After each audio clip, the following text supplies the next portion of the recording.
In June 2024, the city of Culiacan, Mexico, awoke to a scene straight out of a horror film. A chilling tableau that would send shockwaves across the nation and beyond.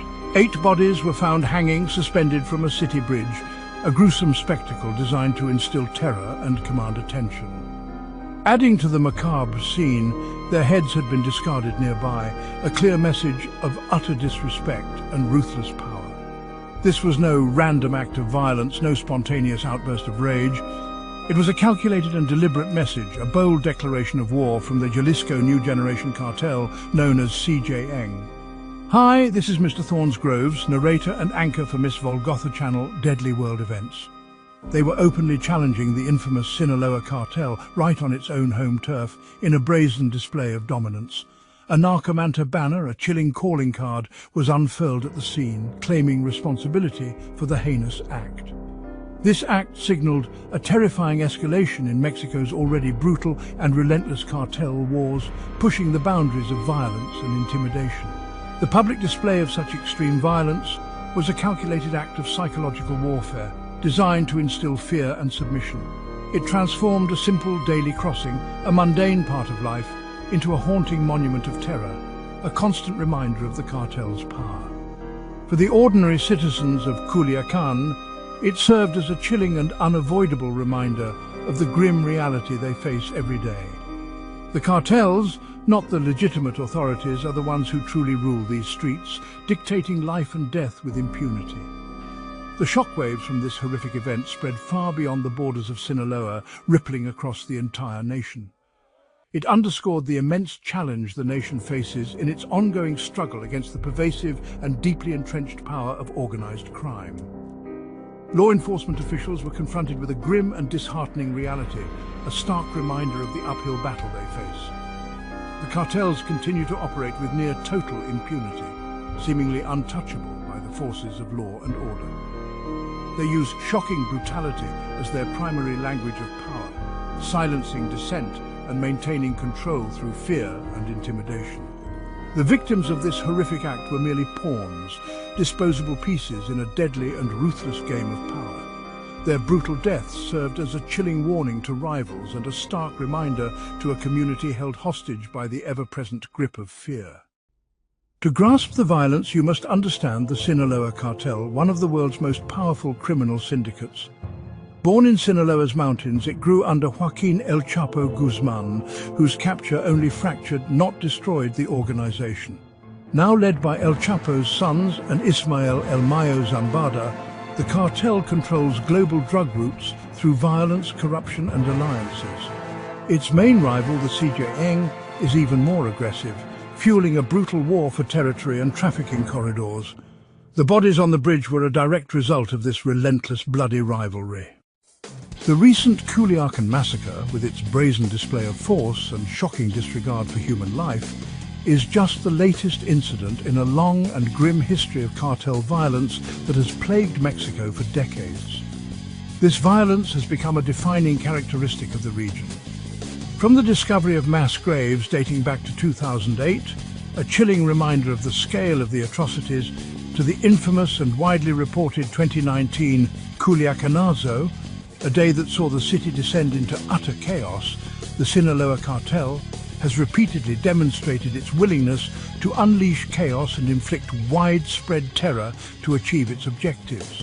The events surrounding the capture of Ovidio Guzman vividly illustrate this point.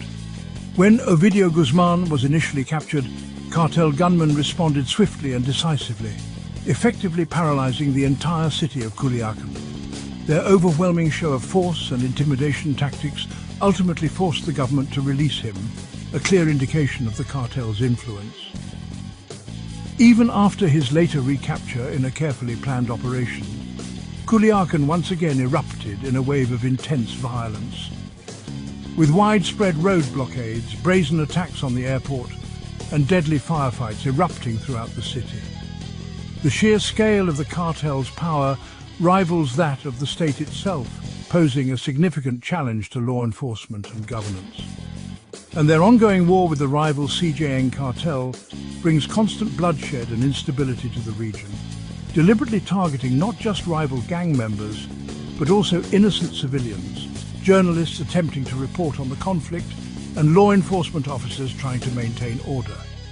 Every single act of violence is a carefully calculated move, a strategic decision, designed to maintain control through fear, intimidation, and the creation of an oppressive atmosphere. Cartels use terror as a weapon. Decapitations, public displays, and narcomantas are their signature. Victims are left in public spaces, their bodies transformed into warnings for all to see. These acts are amplified by military-grade firepower. Cartel gunmen outgun local police and move with chilling discipline. Kidnapping and torture are routine, silencing communities and enforcing the cartel's code of plata o plomo, silver or lead. The threat is constant, making resistance dangerous and trust scarce. Through fear, the cartels maintain their grip on entire regions.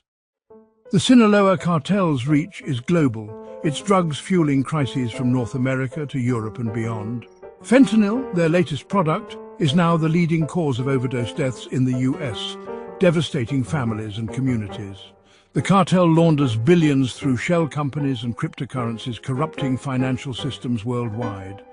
As it expands, it exports corruption, bribing officials, undermining law enforcement, and destabilizing democracies. The violence in Mexico creates refugees, while illicit money distorts economies and fuels further crime. The Sinaloa Cartel is not just Mexico's problem, it's a transnational threat that respects no borders. Its shadow touches lives everywhere, making global action essential. The shadow of the cartels looms large, casting a pall over our societies. Facing the cartel's immense power can often seem hopeless, an insurmountable challenge that leaves us feeling vulnerable and exposed. But we must remember that surrender is not an option. Giving in to fear only strengthens their grip. Real, lasting change begins in our communities. It starts with us, with our neighbors, with the people we see every day. It requires constant vigilance, a watchful eye over our streets and neighborhoods. We need unwavering support for our youth, providing them with opportunities and guidance to steer clear of dangerous paths, and comprehensive education about the true devastating cost of drugs and the pervasive cartel violence that fuels it.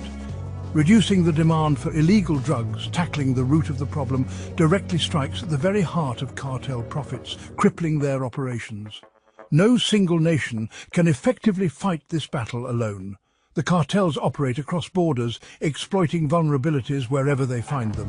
Therefore, robust international cooperation is absolutely vital.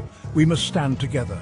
We need to dismantle their complex trafficking networks and cut off their illicit financial flows. Supporting unwavering anti-corruption efforts in every sector and strengthening the rule of law are paramount to ensuring justice prevails. These are not just local actions, they are critical investments in global security and stability. Remember, every single individual can make a significant difference. No action is too small. We do this by standing firmly for justice, offering unwavering support to victims, and demanding decisive action from our elected leaders and those in positions of power. When we are united, we can reclaim our communities street by street, neighborhood by neighborhood. Together, we can push back against the encroaching darkness and build a brighter, safer future for all.